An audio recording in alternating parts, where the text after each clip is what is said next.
हुआ है आज पहली बार जो ऐसे मुस्कुराया हूँ, तुम्हें देखा तो जाना ये कि क्यों दुनिया में आया हूँ। हुआ है आज पहली बार जो ऐसे मुस्कुराया हूँ, तुम्हें देखा तो जाना ये कि क्यों दुनिया में आया हूँ। Hello friends, this is Vijay Rajpushp and welcome to learner eyes by VRP. तो आइए आज हम एक मोटिवेशन की तरफ जाते हैं। थक कर बैठ गए क्या भाई, मंजिल दूर नहीं है।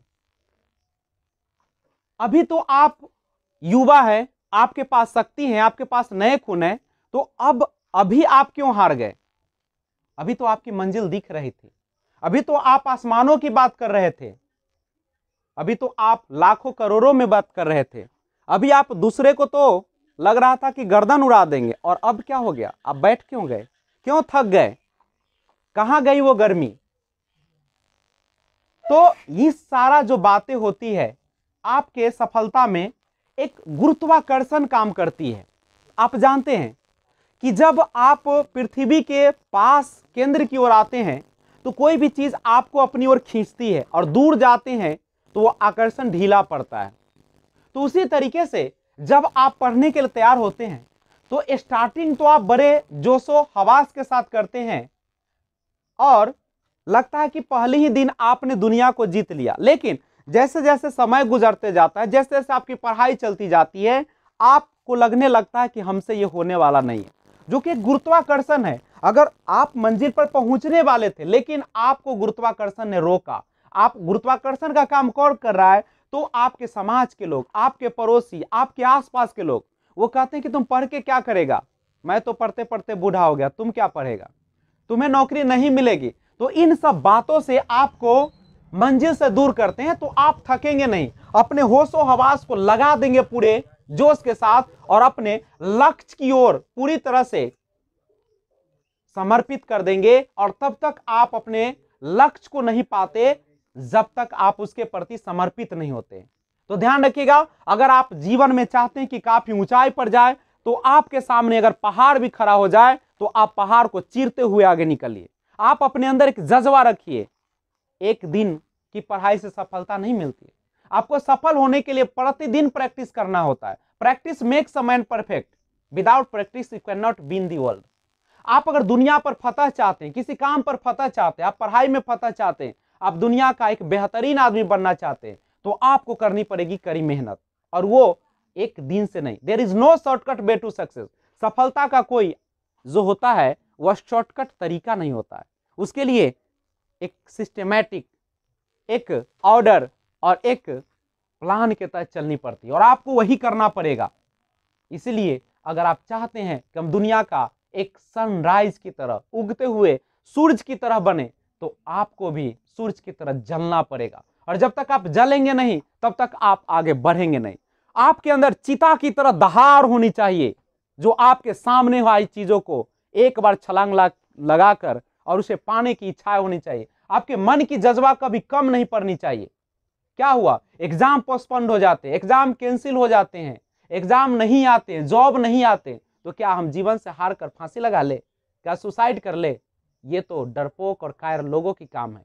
हम और बढ़ेंगे। एक रास्ता बंद होता तो दूसरा रास्ता खुलता है, हजारों रास्ता खुलते हैं। तो आप रास्ता जो है उसे क्या करें, चुने कि आपके लिए कौन सही है और किस तरीके से चलना है, किस तरीके से आगे बढ़ना है। और जीवन जो है उतार चढ़ाव से बढ़ा होता है, यानी पूरी तरह से जो हमारा जीवन है अप्स एंड डाउन्स है, full of ups and downs, पूरी तरह उतार चढ़ाव से भरा है। कठिनाई किसके जीवन में नहीं आती? आपको क्या लगता है कि आप दुनिया के सबसे गरीब है, आप दुनिया के सबसे बेतहास है, हताशा व्यक्ति है, या हताश हो गए हैं?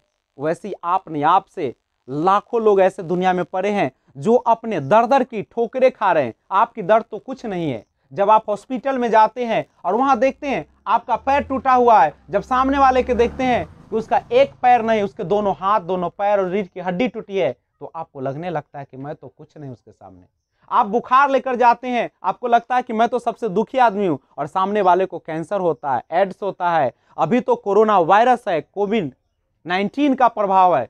तो क्या लगता है आपको, क्या वे लोग जीवन त्याग देते, क्या छोड़ देते? वो प्रयास करते हैं। दुनिया में जितने भी महान व्यक्ति हुए, चाहे वो नरेंद्र मोदी हो, चाहे वो अब्राहम लिंकन हो, चाहे वो आइजैक न्यूटन हो, चाहे आप आइंस्टीन की बात करें, उनके जीवन को जब देखिएगा तो आपको लगेगा कि मैं तो उनके सामने कुछ नहीं किया हूं, मैं तो सबसे महान हूं, मेरे पास तो हाथ है, पैर है। आप जब हॉकिंस का सुनते होंगे तो वो तो बेचारा पैरालिसिस था, उसको एक ऐसी बीमारी थी जिसका पूरा शरीर नहीं काम करता था, यहां तक कि आवाज नहीं निकलती थी, लेकिन उसने दुनिया पर फतह किया। और आज लोग उसको पूछते हैं। तो आप भी कदम उठाए, आगे बढ़े, दौड़े, भागे और अपने लक्ष्य को चीते की भांति पकड़ ले, तभी जाके आपको सफलताएं मिलेगी। और कभी भी आपको मंजिल दिखती है, बस मंजिल आपके करीब होती है, बिल्कुल करीब, लेकिन आप क्या करते हैं, इसे छोड़कर भाग जाते हैं। और आपकी मंजिल जो मिलने वाली थी, जो आपकी खुशियां आने वाली थी, वह भी आपसे दूर चली जाती है। तो आप क्यों, आपको हर पल लक्ष्य की ओर एक बगुले के अनुसार अपनी चोंच को रखना है और अपने लक्ष्य की ओर अडिग रहना है। और आपको जब तक यह मंजिल, जो यह दिख रही है मंजिल, वो पा नहीं ले, तब तक सुकून की जिंदगी नहीं जीना है। अपने लिए तो सभी जी लेते हैं, अपने लिए तो एक कुत्ता भी जी लेता है, लेकिन जब आपकी पढ़ाई, आपकी पाई हुई मंजिल जब दूसरे के काम आती है, लेकिन कब, जब आप सफल हो तब। ऐसा नहीं कि आपके पास खाने के लिए रोटी नहीं है और दूसरे को रोटी बांटना चाहते हैं। पहले अपना रोटी पुराइए, अपने पास जो है से एक सफलता का एक टैग लगाइए। सफलता वह नहीं होती है जो आप मजबूरी में करते, सफलता वह होती है जो आप तहे दिल से, दिलो जान से करते, जो आप चाहते हैं वह प्राप्त करते हैं, तभी आप सफल होते हैं। तो लग जाइए अपने लक्ष्य की ओर, आपकी मंजिल, थक कर बैठ गए क्या भाई, मंजिल दूर नहीं है, मंजिल तो आपके पास में है, बस आपको देखने का नजरिया होना चाहिए। तो मिलते हैं फिर अगले मोटिवेशन में। और आई होप अगर आप नए व्यूअर हैं तो इस चैनल को सब्सक्राइब करें, और इसी तरीके के मोटिवेशन चाहते हैं, आप जिंदगी में थक गए हैं, तो मैं आपके मंजिल के करीब लाऊंगा। और हिम्मत रखिए, दुनिया में हर चीज संभव है। कायरों की भांति, गीदड़ की भांति भागने से ज्यादा अच्छा है कि एक शेर, एक चीता, एक बाघ की तरह लड़ा जाए। Thanks for watching, keep watching. जय हिंद, जय भारत।